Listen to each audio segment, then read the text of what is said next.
En julio de 2011, todo México quedó en shock cuando un video que mostraba a trabajadores del cártel Félix Gámez García y su tío Bernabé Gámez siendo desmembrados con una motosierra se hizo público. Los cárteles son conocidos por su violencia extrema, desde golpizas brutales hasta inmolaciones. Aquí están 10 métodos de tortura más inquietantes utilizados por los cárteles. El guiso. Amarillo todo. Vamos con el alambre. Vamos por el alambre. El 22 de enero de 2009, uno de los criminales más buscados de México, Santiago Mesa López, fue capturado por el ejército mexicano en el barrio Baja Cisen de Tijuana, en una casa donde supuestamente había estado de fiesta durante varios días. Conocido comúnmente como el Pozolero, era famoso por ser el agente de limpieza especial de los cárteles. Se cree que disolvió más de 300 cuerpos en ácido en su rancho en Ensenada, a unos 110 kilómetros al sur de la frontera. Ganó notoriedad por ser uno de los primeros en usar el método conocido como el guiso. El guiso es básicamente el proceso de colocar a una víctima en un gran tambor de aceite, llenarlo con gasolina o ácido y luego prenderle fuego para crear un horno utilizado para quemar a las víctimas, conocido como el guiso. El originador de esta técnica es desconocido, pero varios cárteles mexicanos se han vuelto infames por usar este método de ejecución preferido. Para preparar esta mortal mezcla, se llena un barril grande con agua y ácido sulfúrico, causando que hierva y salpique el líquido peligrosamente caliente. Una vez listo, las víctimas del cártel son sumergidas en él mientras aún están vivas. Este método extremo de tortura sometía a las víctimas a un dolor excruciante que finalmente llevaba a una muerte lenta. Nacido a mediados de abril de 1964 en la ciudad de Sinaloa, México, en una familia pobre, Santiago Mesa López luchó contra la pobreza desde muy joven. A los 13 años trabajaba en la construcción hasta los años 90, esto cuando se mudó a Tijuana en búsqueda de una vida mejor. Sin embargo, su hermana fue violada por miembros de una organización criminal. Buscando venganza, López se unió al famoso cártel de Tijuana a través de su amigo de la infancia, el Teo. Con el tiempo, Santiago escaló en las filas del cártel y años después, sus esfuerzos llamaron la atención del jefe, Efraín Pérez. Un fatídico día, Pérez le encomendó la tarea de deshacerse de los cuerpos, ofreciéndole un pago semanal de $600. Y así fue como todo comenzó.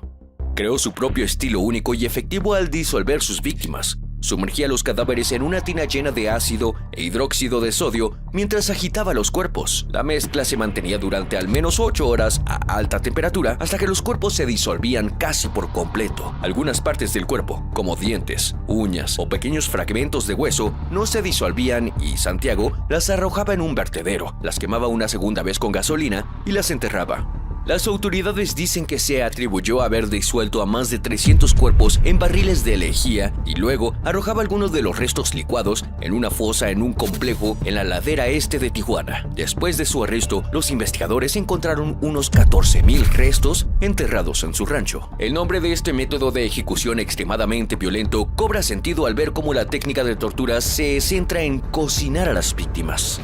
Según los informes, cuando Santiago fue interrogado, afirmó haber intentado escapar de su antiguo jefe, Efraín Pérez, un exmiembro del cártel de los Arellano Félix, o cártel de Tijuana, pero ninguno de sus intentos tuvo éxito. López afirmó haber sido reclutado a la fuerza bajo amenazas de violencia para llevar a cabo estos actos, donde trabajaba en una granja en 1996. Le pidieron que realizara un experimento con agua y ácido en un barril, mientras lo amenazaban con violencia para realizar estos actos. Si esto es cierto o no, nadie lo sabe, pero el hecho es de que él lo hizo durante muchos años hasta que finalmente fue detenido. Cuando fue inicialmente sentenciado, solo recibió una pena de 10 años de prisión y era elegible para ser liberado en abril de 2022, lo que enfureció a muchas familias de las víctimas del cártel de Tijuana. Sin embargo, el 5 de febrero de 2024, su sentencia de prisión se incrementó a 30 años adicionales. El método de El Guiso se convirtió en una herramienta favorita entre muchos líderes de alto rango del cártel. Su eficiencia espeluznante era incomparable, con las víctimas a menudo atadas de manos y pies para que cupieran más fácilmente mientras aún estaban conscientes. El legado escalofriante de este método sirve como un recordatorio de la brutalidad en el mundo del crimen organizado. Comida para las mascotas. They often torture and kill their victims. They have fed some of their victims, dead and alive, to tigers belonging to the Chapitos. Desde la década de 1980, tener animales exóticos se han convertido en una manera de demostrar niveles extremadamente altos de riqueza. Los jefes de cárteles también han adoptado esta insólita tradición. Al igual que el infame Pablo Escobar mantenía hipopótamos u otras criaturas exóticas en su finca privada, hoy en día las mascotas raras siguen siendo un símbolo de estatus para los miembros de alto rango del cártel mexicano, imitando a los infames narcotraficantes colombianos de las décadas de los 90s y 80s. Era una forma de presumir y enviar amenazas, ya que parecía que cuanto más peligroso era un cártel, más peligrosas eran las mascotas que encontraban en sus hogares. Las autoridades mexicanas explicaron además que los animales no eran solo para presumir. A veces los cárteles mexicanos lanzaban a sus desafortunadas víctimas en áreas cerradas llenas de depredadores hambrientos. De la manera más perversa, los miembros del cártel hacían que sus víctimas suplicaran por sus vidas momentos antes de ser despedazadas por estos animales salvajes. Uno de los que empleaba este método de tortura era el jefe del cártel conocido como Heriberto Lascano. Nacido en la pobreza el día de Navidad de diciembre de 1974 en Hidalgo, México, se unió al ejército a los 17 años, sirviendo en un equipo de fuerzas especiales élite dedicado a combatir guerrillas y organizaciones de narcotráfico. Sirvió en el ejército durante 7 años y eventualmente desertó el 27 de marzo de 1998, cuando fue reclutado por Ociel Cárdenas Guillén y Arturo Guzmán de Sena al unirse a los Zetas.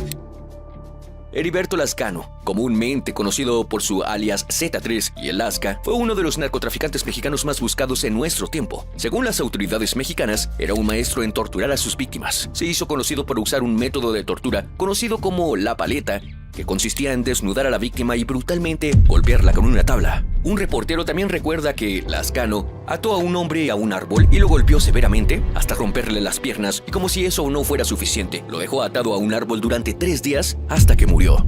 Lascano poseía un rancho con varios leones y tigres y era particularmente conocido por matar a sus víctimas, alimentando a los animales con ellas. Aunque no mataba de hambre a estos animales, los mantenía lo suficientemente hambrientos para cuando tuviera una víctima para ellos. Se decía que estaba fascinado por la manera en que sus mascotas despedazaban sus cuerpos. Disfrutaba observando el proceso de tortura de sus víctimas mientras luchaban por sobrevivir. El proceso general consistía en forzar a sus víctimas a entrar en jaulas y permitir que una audiencia presenciara los hechos. Pero aunque nunca recibió su propia medicina, se informó que Lascano fue asesinado en un tiroteo con oficiales militares mexicanos en 2012. Desollar. En el verano de 2018 surgió un video en línea que conmocionó a México, revelando una escena profundamente horrenda y perturbadora que fue filmada en colinas de La Unión, cerca de la frontera de Costa Grande y Tierra Caliente. Mostraba el atroz asesinato de un padre y su hijo a manos de miembros de un cártel mexicano. El video mostraba a los 2 hombres obligados a arrodillarse en el suelo con la boca amordazada y las manos atadas fuertemente. Los captores empezaron a interrogar al hombre mayor, golpeándolo con lo que parecía ser un palo de madera. La violencia infligida era inimaginablemente horrífica, y cuando parecía que no podía empeorar, el padre fue decapitado frente a su hijo con un cuchillo pequeño que parecía un bolígrafo. La escena más desgarradora del video fue la reacción del hijo al ver morir horriblemente a su padre. Sus lágrimas conmovieron a toda la nación. El hecho de que el padre no se defendiera contra sus captores fue algo impactante. Parecía que había aceptado su destino, tal vez como el resultado del trauma de golpizas anteriores o de estar paralizado por la gravedad de la situación. Después de que el padre fue decapitado, el hijo sufrió una tortura mucho más larga y agonizante que su padre. En lugar de ser decapitado de inmediato, los captores cruelmente le desollaron el pecho con cuchillos. El hijo permaneció consciente, entrando y saliendo del shock. Este video demostró dónde llegarían algunos cárteles para asegurar que cada parte de sus operaciones se ejecutara sin problemas. En 2010, Guzmán, conocido como El Chapo, hizo titulares después de grabar un video en el que utilizaba la técnica de tortura de desollamiento mientras decapitaba a un miembro de un cártel rival, Hugo Hernández. El Chapo, utilizando una motosierra, desolló a Hernández y luego ordenó a sus soldados que cosieran la piel cortada en una pelota para enviar una advertencia al cártel de Juárez. El torso de Hernández fue encontrado en un contenedor de plástico, y lo que quedaba de sus restos fueron dejados en las calles de Los Mochis como un mensaje escalofriante para los rivales del Chapo. Armados con cuchillos especializados, los cárteles despojan meticulosamente la piel de sus víctimas o recurren a pelar sus rostros con otros objetos afilados en medio de gritos agonizantes. Los cárteles han perfeccionado su habilidad en esta práctica bárbara, a menudo manteniendo a las víctimas vivas para prolongar su sufrimiento. reservada para los infractores más graves como miembros de cárteles rivales, dobles agentes y ladrones, la brutalidad de este método sirve como un recordatorio escalofriante de la crueldad de los cárteles. Pero lo que realmente impacta es su retorcida habilidad para infligir dolor inimaginable mientras mantienen a la víctima con vida. Dermatólogos han señalado que las causas típicas de muerte debido al desollamiento son el shock, la pérdida crítica de sangre u otros fluidos corporales, la hipotermia o las infecciones. También afirmaron que la muerte real se estima que ocurre desde unas pocas horas hasta unos pocos días después del desollamiento. Si eso no es morir de una manera horrenda, realmente no sé qué lo es. Desmembramiento. En 2015, las autoridades de Texas arrestaron a Marciano Chano Millán Vázquez, un presunto sicario del cártel de los Zetas, quien estuvo involucrado en el secuestro de un ex asociado del tráfico de drogas en 2013. El asociado luego testificó contra Vázquez, afirmando que el asesino del cártel lo llevó a un lugar no revelado donde Vázquez también tenía una familia de 3 personas. Según su testimonio, cuando el sicario le quitó la venda de los ojos, el ex asociado vio a una pareja y su hija cerca de un barril en llamas. Según él, Vázquez y otros miembros del cártel presentes obligaron a los padres a presenciar cómo Vázquez desmembraba a su hija con un hacha.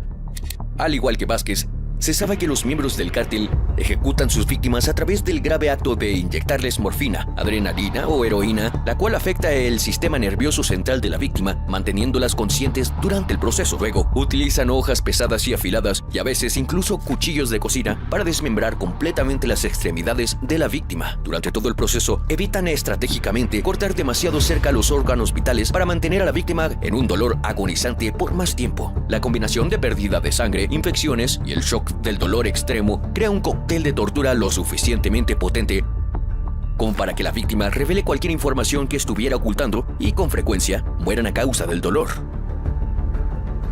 Es una forma de lograr 2 objetivos: someter a la víctima a una muerte lenta y agonizante y facilitar la eliminación del cuerpo. En algunos casos, sin embargo, las partes del cuerpo se dejan en áreas públicas como un mensaje del cártel responsable, amenazando a aquellos que se opongan a ellos. Aquí te va un ejemplo muy conocido. En octubre de 2010, Israel Rincón, miembro de un cártel, no solo fue asesinado, sino que también fue desmembrado por haber matado al hijo de uno de los aliados del Chapo. Cuando el Chapo lo capturó, según informes, hizo que el miembro del cártel rival fuera torturado hasta quedar inconsciente, pero tenía un médico disponible para asegurarse que no muriera de inmediato. El Chapo también ordenó a sus hombres que lo brutalizaran de diversas maneras horribles, lo que terminó en la desmembración de sus extremidades, y sus restos fueron luego arrojados en la ciudad mexicana de Culiacán. En su lista de métodos de tortura, la desmembración es una táctica brutal que demuestra la crueldad inherente a estos casos. Decapitación con motosierra. En 2011, Félix Gámez García y su tío Barnabás Gámez Castro fueron brutalmente decapitados. Su trágico final se considera uno de los primeros videos de ejecuciones subidos para que el mundo los viera. Alguien enmascarado llevó una motosierra posicionando la hoja de movimiento en sus cuellos, y ya se puede imaginar lo que sucedió a continuación. Estos hombres, que trabajaban para el notorio cártel de Sinaloa, cometieron el grave error de robar a los jefes de la droga. Por ello, pagaron el precio más alto, con sus vidas. Pero este no es el único relato espeluznante que podemos mencionar. En agosto de 2008, uno de los jefes del cártel más notorios de México, Moisés Escamilla May, fue arrestado poco después de que se le acusara de decapitar a 12 personas en Yucatán, México. Estos son solo algunos ejemplos, y todo dentro y fuera de México saben que involucrarse con estos cárteles de drogas es como firmar una sentencia de muerte. Muchas películas incluso han contado la versión glorificada de estas historias. Pero lo peor es que los narcotraficantes mexicanos han comenzado a grabar en video sus asesinatos y llevar a cabo decapitaciones como insurgentes iraquíes para enviar un mensaje a bandas rivales o al gobierno. En septiembre de 2011, la policía mexicana encontró 5 cabezas en descomposición, dejadas en un saco afuera de una escuela primaria en Acapulco. Decenas de escuelas se declararon en huelga por preocupaciones de seguridad mientras la violencia aumentaba en la región. 11 años después, en el otro lado del país, se encontraron 5 cabezas decapitadas en una nevera portátil en Tamaulipas. Estas tácticas no eran limitadas a ciertos cárteles o regiones, sino que se han aplicado en todo México durante años. Las decapitaciones no se limitaban a miembros de cárteles rivales, ya que también apuntaron a un periodista mexicano que había sido crítico con sus actividades, enviando un mensaje claro a cualquiera que se atreviera a hablar en su contra. Un giro brutal a esta práctica es que en ciertos casos la decapitación se ha visto como entrelazada con el sistema de creencias de un grupo, realizada ritualmente para cumplir con demandas religiosas o espirituales. Canibalismo. El canibalismo en el mundo narco ha sido un secreto a voces en los últimos años. El Cártel Jalisco Nueva Generación, liderado por Nemesio Oseguera Cervantes, más conocido como El Mencho, ha ocupado titulares debido a acusaciones de canibalismo. Esta banda se ha convertido en uno de los cárteles más dominantes del país, operando en al menos 35 estados de México y Puerto Rico. Los cárteles necesitan asegurarse de que sus reclutas puedan manejar mentalmente los niveles crecientes de violencia. Deben ser capaces de suprimir cualquier sentimiento de tristeza y olvidar que ellos también son seres humanos. Por ello, el canibalismo se ha utilizado como una forma de entrenamiento para insensibilizar a los reclutas ante la violencia y fomentar la valentía entre ellos.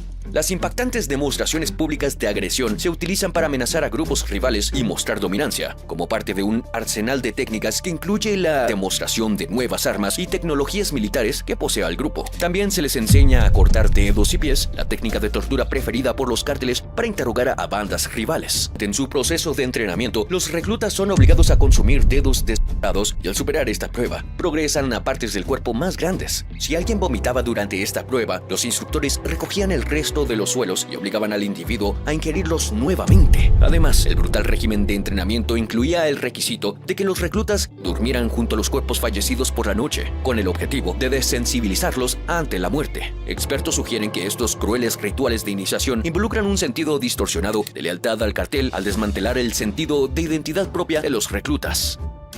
Otro ejemplo bien conocido es Miguel Treviño Morales, también conocido como el Z40, el antiguo líder de los Zetas. Miguel tenía la macabra costumbre de consumir los corazones de sus víctimas como un ritual espiritual, creyendo que esto le otorgaría invencibilidad contra sus enemigos y las autoridades. También lo hacía como una advertencia para los miembros de cárteles rivales. Según un ex sicario, Miguel Morales no solo comía las partes del cuerpo de los miembros de cárteles rivales, sino que a veces obligaba a otras víctimas a participar en esta cruel tradición. Guerra psicológica. Contrario a la opinión popular, no siempre se trata de obtener información. Los cárteles saben que la mayoría de estas veces, una persona dirá lo que el torturador quiera escuchar para que el dolor se detenga. El principal propósito de este método brutal es demostrar a otros qué harían si alguien se opone a sus deseos. Han recurrido a la utilización de tortura psicológica extrema. Comienzan manteniendo a las víctimas en habitaciones pequeñas con comida y agua limitada, haciéndolas vivir con miedo. Luego, utilizan aislamiento prolongado, sonidos e imágenes aterradoras y simulacros de ejecución para quebrantar mental y emocionalmente a sus víctimas. Proceden a hacer amenazas brutales como la pérdida de un dedo cada día. Las víctimas pierden un dedo hasta que finalmente no les queda ninguno. Quedan aterrorizadas por lo que vendrá y siempre llega algo peor. La crueldad del cártel no se detiene ahí. A veces desmembran lentamente el cuerpo de sus víctimas o utilizan cualquier método de tortura espeluznante. Esto les otorga el poder de intimidación necesario para mantenerse en la cima. Uno de los aspectos aterradores es que no solo necesitan intimidar al público y a sus rivales, sino que también disfrutan de estas atrocidades con algunas víctimas inocentes, como en el caso de la exalcaldesa de Tiquicheo, María Santos Gorrostieta Salazar. En noviembre de 2012, Gorrostieta Salazar fue secuestrada por un cártel de los Caballeros Templarios y fue obligada a presenciar cómo su esposo era quemado vivo con un soplete y luego decapitado y desmembrado. Luego presenció cómo mataban a otras 4 víctimas de la misma manera. Después procedían a agredirla sexualmente antes de finalmente decidir matarla. Su autopsia informó que murió debido a un traumatismo craneal. Los cárteles mexicanos combinan la violencia extrema con la manipulación psicológica para controlar a sus víctimas, utilizando asesinatos brutales como advertencia para que cumplan con sus demandas. Tehuacanazo. El 12 de febrero de 2019, en un juicio ampliamente publicitado de uno de los hombres más buscados del mundo, El Chapo, se hicieron públicos muchos de los métodos de tortura cruel y uno de los más que destacó fue el ahogamiento simulado, un método de castigo extremo. También se conocía en español como el tehuacanazo, que consiste en verter agua sobre un paño colocado en la cara de la persona castigada, lo que restringe la respiración del cautivo. El ahogamiento simulado, en diversas formas, se ha practicado durante siglos. Fue utilizado por la Inquisición española en el siglo XVI, por comerciantes holandeses contra los británicos en el siglo XVII, por el ejército japonés durante la Segunda Guerra Mundial y los Khmeres rojos en Camboya en los años 70. Pero a pesar de las numerosas ocasiones en las que se ha utilizado en el pasado, los cárteles han añadido un toque mortal mexicano a esta técnica de tortura. Este método provoca la sensación traumática de ahogamiento, así como un dolor extremo en sus víctimas. También causa daño pulmonar y cerebral debido a la falta de oxígeno y, por supuesto, trauma psicológico. Los cárteles mexicanos son conocidos por adoptar métodos de ejecución despiadados y violentos contra quienes se interponen en su camino. El giro feroz que añadieron a este método de tortura es hacer que la víctima sienta la espantosa sensación de ahogarse. El tehuacanazo es esencialmente el mismo, pero en lugar de usar agua normal, usarían agua carbonatada. En su caso, forzaban el agua por la nariz de la víctima y, en casos más extremos, el agua carbonatada estaba mezclada con chile. El paño también empeora 1000 veces la situación. La cara de la víctima es cubierta, lo que infunde miedo, ya que cuanto más tiempo estés ahogándote, más pesado se siente el paño sobre la cara. Para prolongar la muerte, los cárteles vierten el agua a intervalos durante el mayor tiempo posible. Si el líquido se vierte de manera ininterrumpida, puede llevar a la muerte. En palabras simples, es una tortura descontrolada. Colgarlos. En 2016, las autoridades mexicanas encontraron un cuerpo colgado en un puente de Tijuana, a solo 16 kilómetros al sur de la frontera de Estados Unidos. El San Diego Union Tribune informó que, de enero a octubre de 2018, el comercio de drogas causó la pérdida de más de 1025 vidas en Tijuana. Esto muestra la frecuencia alarmante con la que ocurren estos casos en la región. En noviembre de 2021, la policía descolgó 9 cuerpos en un puente en Zacatecas, dejados como advertencia en una disputa entre cárteles. Este acto fue una represalia por la mutilación de 14 hombres, presumiblemente del cártel de los Zetas, que fueron encontrados en una minivan en Nuevo Laredo. Los cuerpos fueron colgados alrededor de las 6 de la mañana y dejaron colgados durante unas 4 horas antes de que la policía los retirara. Colgar a un rival fallecido en lugares visibles envía un mensaje sobre el control del territorio en áreas disputadas. Estas víctimas frecuentemente son mutiladas y abusadas y cuelgan con carteles a la vista de todos. Los cárteles no se asocian inmediatamente con la barbarie medieval. Sin embargo, las tácticas utilizadas en Europa hace 500 años y utilizados hoy en día por el Talibán son igualmente comunes entre los cárteles mexicanos. Colgar a un rival fallecido en lugares muy visibles envía un mensaje sobre el control territorial en ciudades disputadas. Estas víctimas frecuentemente son mutiladas, pero para los cárteles no importa realmente, porque cuanto más víctimas pueden exhibir, más poderosos parecen ser. Muchas veces, la mayoría de estas víctimas son cuerpos recuperados de miembros de cárteles que participaron en un tiroteo o también víctimas que fueron secuestradas. Este método de ejecución muestra exactamente por qué ocurren la mayoría de los asesinatos, para demostrar poder en una zona disputada. Las cocinas del cártel. Las cifras del gobierno mexicano indican que al menos 60,000 personas han desaparecido desde el 2006. Sin embargo, un informe en 2015 reveló solo 6 condenas en tribunales federales por el delito de desaparición forzada. La causa principal de la mayoría de estas desapariciones, las cocinas de los cárteles. Las infames cocinas de estos cárteles mexicanos juegan un papel vital y perturbador en la campaña sangrienta de las pandillas de las calles. Estas cocinas presentan huellas de manos ensangrentadas en paredes, ropa manchada, bridas de plástico, machetes y, como observa una persona, el crujido de los huesos bajo una gruesa capa de ceniza. Esta fue la escena en el rancho La Galería, en el norte de Veracruz, operado por el cártel de los Zetas. Después de que el cártel de los Zetas tomara el rancho en 2011, se utilizó para incinerar a sus víctimas. La idea era muy simple: seguían su objetivo durante un tiempo y, en lugar de matar a la víctima y dejar el cuerpo en la calle, lo secuestraban y lo llevaban a cualquiera de sus 12 ubicaciones de cocina, donde lo torturaban y extraían información valiosa antes de matarlo y quemar los cuerpos. Se estima que más de 60,000 personas han sido víctimas de las cocinas de los cárteles en México. Estas desapariciones han sido llevadas a cabo por diferentes grupos criminales, con motivos que incluyen el secuestro de personas para esclavitud sexual, extracción de órganos, trabajos forzados, rescates y represión de activistas políticos y periodistas. Se informa que las autoridades mexicanas han tenido que revisar montañas de huesos humanos, fragmentos de dientes, uñas y más, con la esperanza de identificar a cientos de víctimas que han sido torturadas y asesinadas en estas cocinas. Cualquiera que se encuentre en una de estas cocinas experimenta una forma de tortura psicológica. Al principio, las víctimas y sonidos horribles de víctimas gritando de dolor son suficientes para quebrantar incluso a los más fuertes antes de que comience la tortura física.